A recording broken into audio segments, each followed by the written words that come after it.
देखिए, अखिलेश यादव जी बेगानी शादी में अब्दुल्ला दीवाने। बिहार में समाजवादी पार्टी का कुछ नहीं है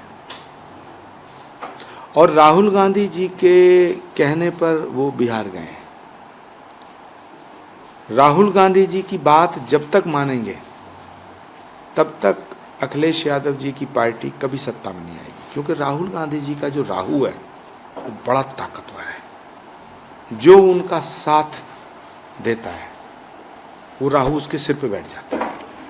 तो अखिलेश यादव जी अगर चाहते हैं कि 2027 में उनकी पार्टी का कुछ भला हो तो उन्हें राहुल गांधी का साथ छोड़ देना चाहिए। जहां तक बिहार का सवाल है, बिहार में अखिलेश यादव जी जाएं या ना जाएं, सही बात तो यह है कि उन्हें वहां आजम खान साहब को भेजना चाहिए था। आजम खान साहब अखिलेश यादव जी से बड़े नेता हैं।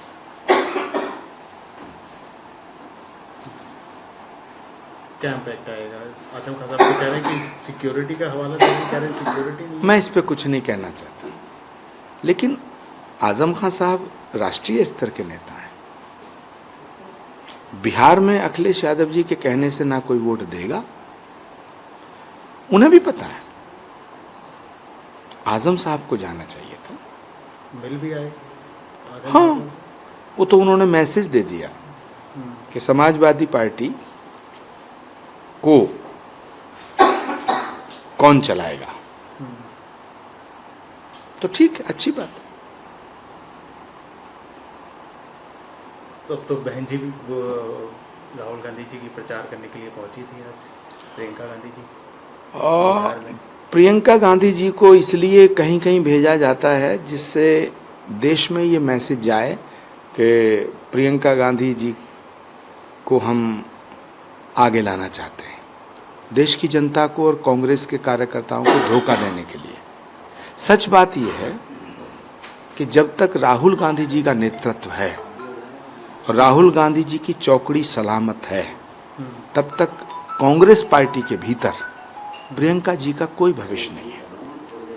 प्रियंका गांधी को खत्म करने का काम, राजनीतिक सत्यानाश करने का काम, उनका पॉलिटिकल एसेसिनेशन करने का काम राहुल गांधी जी की टीम कर रही है। पूरा चुनाव बीत गया, प्रियंका गांधी को कहीं नहीं भेजा गया।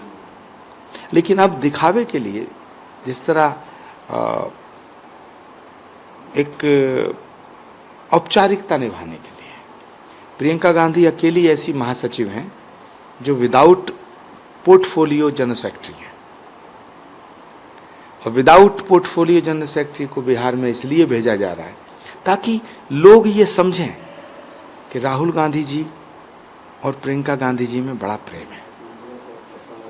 सच बात यह है, प्रियंका गांधी जी का कांग्रेस में कोई भविष्य नहीं है। देश की जनता उन्हें चाहती है, लेकिन कांग्रेस पार्टी के भीतर के जो खतरनाक खिलाड़ी हैं, ये प्रियंका गांधी को नहीं चाहते। आचार्य जी, छोड़ आए हम वो गलियां। तो जिस रास्ते जाना नहीं उसकी दूरी क्या ना। मैं उन्हें शुभकामनाएं देता हूं और इसके अलावा मेरे पास कुछ नहीं है। बेरोजगारी की बात कर रही है उन्होंने आज, और बिहार के लिए बहुत सारे फैक्ट्रियां बनाई, उनकी बात करी। महिलाओं के साथ कह रही है चीटिंग हुई, 10-10 हज़ार रुपए दिल्ली चुनाव से। देखिए, बिहार में बेरोजगारी नहीं है। राहुल गांधी बिहार के नाम पर, बेरोजगारी के नाम पर अपनी बेरोजगारी दूर करना चाहते हैं। खुद रोजगार तलाश रहे हैं। सबसे पहले तो कांग्रेस पार्टी को रोजगार की जरूरत है, जिसे राहुल गांधी जी और उनकी टीम ने बेरोजगार कर दिया है। तो सबसे ज्यादा रोजगार की जरूरत कांग्रेस पार्टी को है। क्या लग रहा है कि तेजस्वी के साथ मिलेगा रोजगार? थोड़ा बहुत नहीं। बिहार की जनता इतनी बेवकूफ नहीं है कि जो अपना मुख्यमंत्री इतना बड़ा बेवकूफ आदमी को चुने, जिसे न बोलने का सलीका है न बात करने की तहजीब।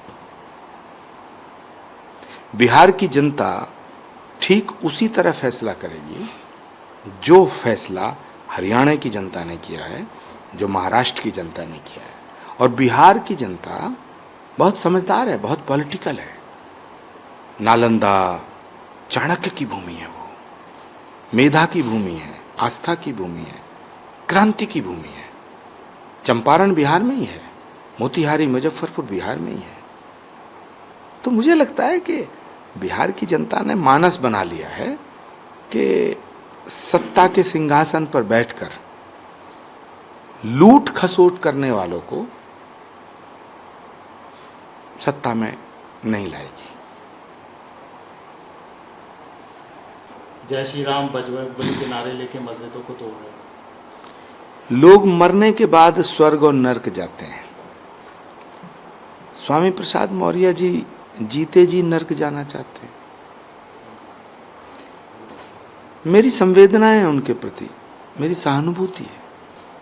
बहुत अच्छे नेता, बहुत अच्छे नेता थे। बयान तो बड़े सनातन विरोधी दे रहे। पता नहीं क्या हो गया। एक जमाना था वो कांग्रेस में आना चाहते थे, एक जमाना था वो बहन मायावती जी की पूजा करते थे, एक जमाना था वो अखिलेश यादव जी की पूजा करते थे। पूरी जिंदगी तो पूजा की है उन्होंने, मायावती जी की पूजा की, अखिलेश यादव जी की पूजा की, कांग्रेस के नेताओं की भी पूजा करना चाहते थे। मैं उन्हें एक सलाह देना चाहता हूं कि राम की शरण में आ जाएं, कल्याण हो जाएगा। वरना ऐसे ही भटकती हुई आत्मा की तरह जीवन बीत जाएगा। ये सब छुटे हुए कारतूस हैं, कुछ नहीं रखा। नरेंद्र मोदी जी की शरण में आए, कल्याण हो जाएगा। फैसला उनका है, गलती मान लें। गलती इंसानों से होती है। स्वामी प्रसाद मौर्य जी बड़े विद्वान व्यक्ति हैं, लेकिन पता नहीं क्यों नरक के द्वार पे जाके बैठना चाहते हैं, दस्तक दे रहे हैं नरक के द्वार का। For more of such videos, do like, share and subscribe to ET Now Swadesh.